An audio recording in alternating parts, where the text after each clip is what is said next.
Welcome to the channel. I'm Tutor, and thanks for checking in on the top financial activities that you can do for next year. This video, I'm going to go through the top 5 financial activities you can do right now to set yourself up for a beautiful 2026. This list could go 100 different ways and could be endless, but this is for beginners, so this will be the top activities that you can do at the ground level to set yourself up for a wonderful 2026 and build your financial future. And please, if you like content like this, give us a like and subscribe. I'm going to keep putting out videos like this to improve your financial literacy and grow your financial future. You may not know this, but this is my first video on financial content like this. I'm so excited to keep providing financial content for you and any other viewers of mine that are looking to grow their financial literacy, understand all the financial products that exist, how to effectively navigate the financial landscape today, and ultimately grow your wealth and be a more successful person with your money. All right, time to jump on in. First off, let's build your personal net worth statement. So your net worth is simply your assets minus your liabilities. For the asset side, we're talking about cash, savings, investment accounts, retirement accounts, any hard assets you may have like your real estate. Add all those up on your asset side to make up that side of the equation. Now your liabilities are credit cards, automobile loans, student debt, personal loans, any kind of debt that you may have, even stuff to, let's say you owe your parents. If it's something tangible that you owe on, I would include that there. We can probably leave out phone plans, utilities, stuff like that, because that's really an expense, not an asset or a liability. What this is going to do is really give you a reference point of what your financial picture looks like today. It's a point in time when you do this assessment. This can also kind of show you what you need to target, what's going well and what could use improvement. Do you have no assets and lots of liabilities? That's okay. You may be at the start of your journey. You may have student debts and car loans to get you to and from job and to get you that job in the first place, but you haven't yet had enough time to build up those assets to show for it. That's okay. Everyone's at a different point in this journey, but at least you can take a look and get a picture of what your financial future could look like. You can see what debts do you want to target for your next goal. Do you want to eliminate some of those credit cards or some of those auto loans, or maybe you have furniture loans and you want to get rid of those? This is a great place to take a look at what aspect of your financial future you want to tackle in this year or tackle first in this year. Secondly, let's look at a budget for the year. Now, I'm not going to hammer this home. This doesn't have to be some very prescriptive dollar for dollar budget, but this is going to give us a good starting point to know what's working and what's not this year or the past year. This is where we're going to get intimate with our spending. Do you spend a lot on eating out? Do you spend more than you really want to admit on groceries? Are you going to Whole Foods or are you just buying stuff at Walmart? Things like this can really make an impact over the span of a full year or multiple years. So let's take a look, and you can use a budgeting app or you can use an Excel spreadsheet and just download some of your statements for the last couple of months of the year. Take a look in there and really itemize what you're spending your money on, categorize them, and really the important categories are the big ones. Your shelter, your housing, whether it's rent or mortgage, your transportation, whether it's a car, oil changes, gas, all those things, or maybe it's the bus or the subway. And then last of all is food. So how are you spending your money on groceries, eating out? Do you order those pre-built meals in? Take a look at those, and you're really going to want to know where can I improve and what's going well.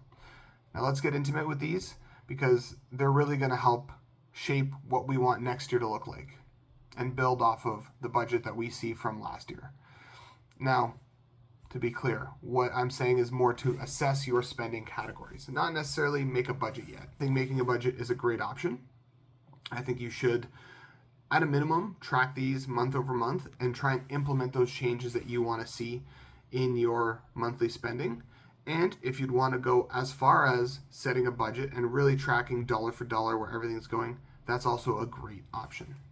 Now, thirdly, this is where we're going to start to really reflect on what we've done in 1 and 2. Like I said, we want to focus on our big 3 categories: food, shelter, and transportation. So let's take a look at those and let's really assess, is there any way that I can improve those categories? Am I going out for dinner all the time simply because I'm not prepared at home with food or groceries in the fridge?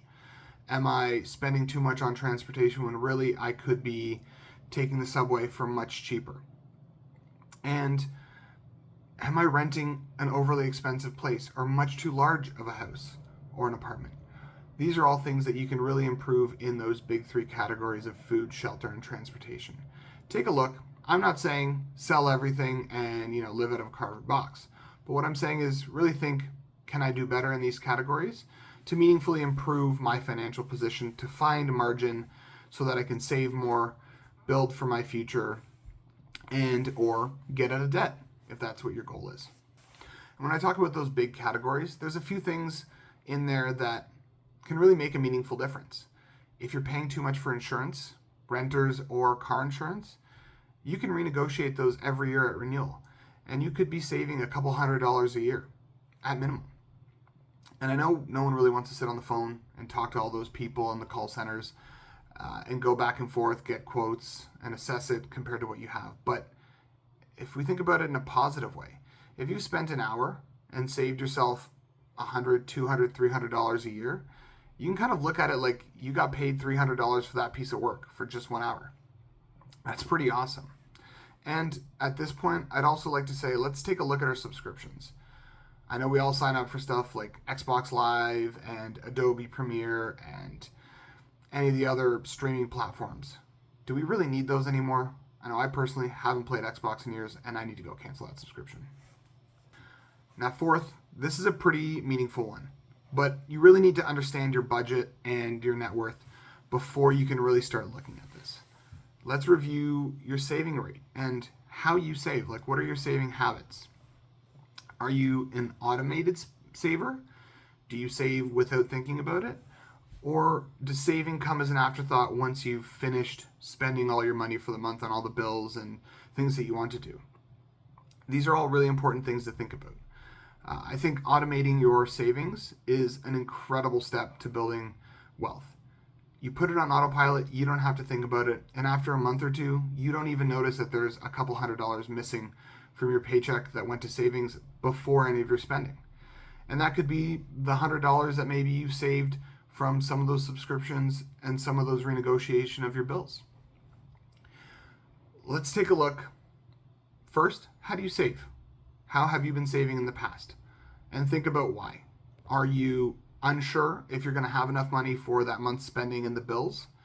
If that's the case, then maybe having that budget will really help you know what's coming this month, how much you really need to spend on groceries, so you can automate that first step of saving ahead of even doing any of that spending. Secondly, let's implement some of those automatic savings habits.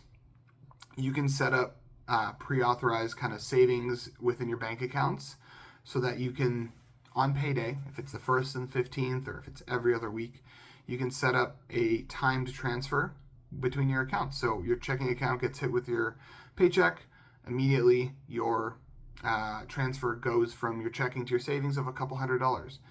And if you just ignore that savings account for a few months, you're going to see that you're going to have pretty quickly $1,000, $2,000 sitting there as that emergency fund. It's daunting to say, hey, I need to go save $2,000 just in case something happens, or $5,000. But if you can make it those small microtransactions within your banking account that you don't even notice, that's a huge way that you can build that savings. Another one is through your employer. A lot of the big employers, in Canada at least, have these automated group savings accounts that you can set up. And I say automated because they do the saving for you. So where I'm employed, we have our retirement contribution plans.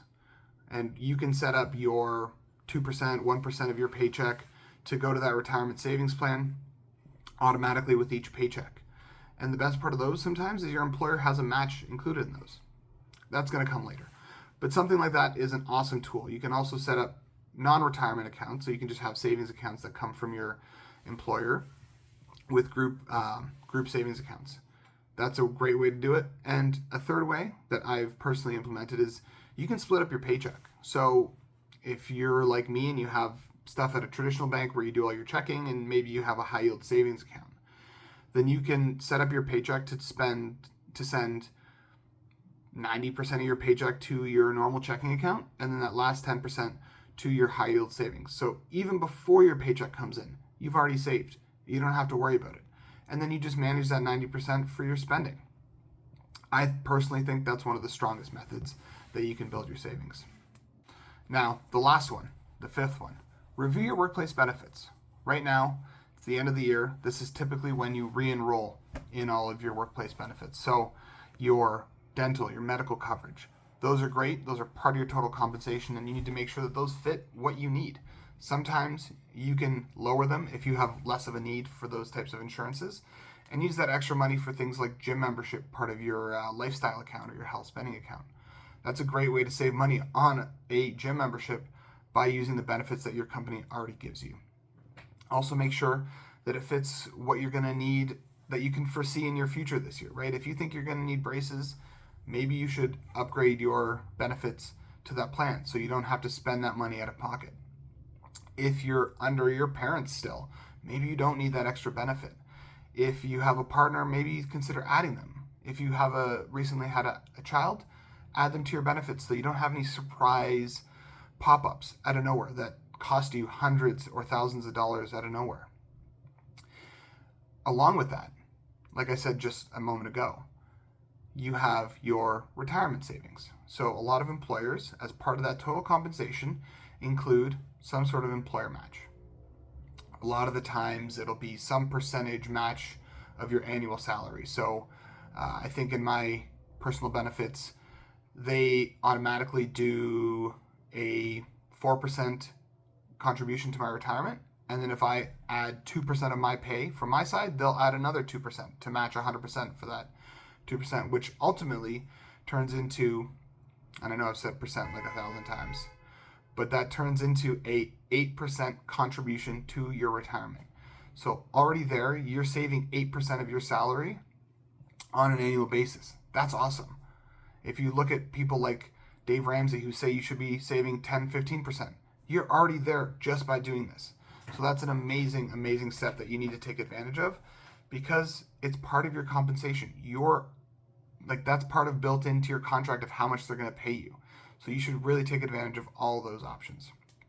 And like I said before, it's a great way for forced savings.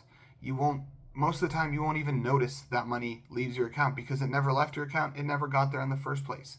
And when you look back in 2 years, 5 years, you're going to have a bunch of money saved in your retirement savings that you didn't know about. And it's going to be a wonderful surprise. It's amazing that you've been able to save that money into your employer match retirement fund, but please, please, please make sure that you also invest that money. Please review your contributions and how they're used by default. If the investments that your company provides are appropriate to you by default, or if you'd like to change them to something that maybe matches your risk more appropriately. And more than likely, your HR department will be able to connect you with a financial advisor for your investment options to review them and review your risk appetite.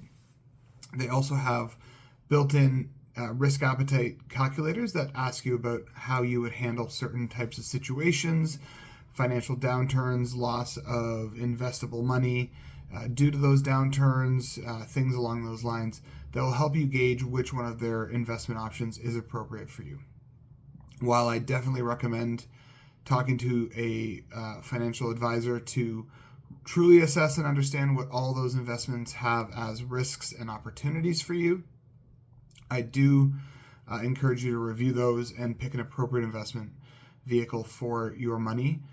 Leaving it just in cash is great savings, but it won't grow and you're losing money to inflation. So please make sure you take that extra step once you save the money to also make sure it's really working for you down the line through an investment vehicle that's appropriate for your risk. All right, bonus time. I know I said there'd only be 5 items, but this is a good spot now that you've done all 5 of these items to set yourself up with some goals. I'm not saying to be one of those New Year's resolution people that simply makes a goal, forgets about it by the end of January, and doesn't make any other actions. Let's pick a couple small things that we can realistically do month over month throughout the year to see a big change at the end of the year. Now, like I said, this is for beginners, so I'm not going to go into anything crazy, but maybe your goal is as simple as saving $1,000 a year, $2,000 in this year. How do you break that down to something you can do in a month? Maybe it's saving $100 a month. That's doable. That's actionable. We can make that change. Maybe it's looking at your net worth statement and taking the smallest debt you have and paying it off. That's awesome. Maybe you've got that lingering credit card for $1,000 that keeps hanging out and charging you interest. Knock that one out. Save an extra $100 a month and put it towards that credit card. That's how we get there. Maybe it's making sure that you hit that employer match, setting yourself up for success right now in November, December, before the year is done, so that in 2026, you're rocking it and you're on autopilot. Maybe it's just setting up that automatic transfer of $100, $50 a month. Again, that's meaningful, easy to do, easy to set up, just stick to it. Maybe if you want to be ambitious, save $5,000 or $10,000 this year. But again, all these goals are going to be personal because it's personal finance. And these numbers are completely dependent on how much you make and what your lifestyle looks like. If you only make $50,000 a year, $10,000 is a fifth of your salary. That's a lot of money to be saving up. It's possible, but depends again how much you make and your lifestyle. So don't be discouraged by someone saying that they saved $10,000 this year because you don't know what their situation looks like. Save whatever is possible for you. And consider these 5 takeaways and try and action them before the end of the year, or at least at the beginning of next year to set yourself up right. Thanks for joining the channel. I look forward to seeing you all in my next video. And this is my first video, so this is super exciting and I can't wait to do another one. Thanks, guys.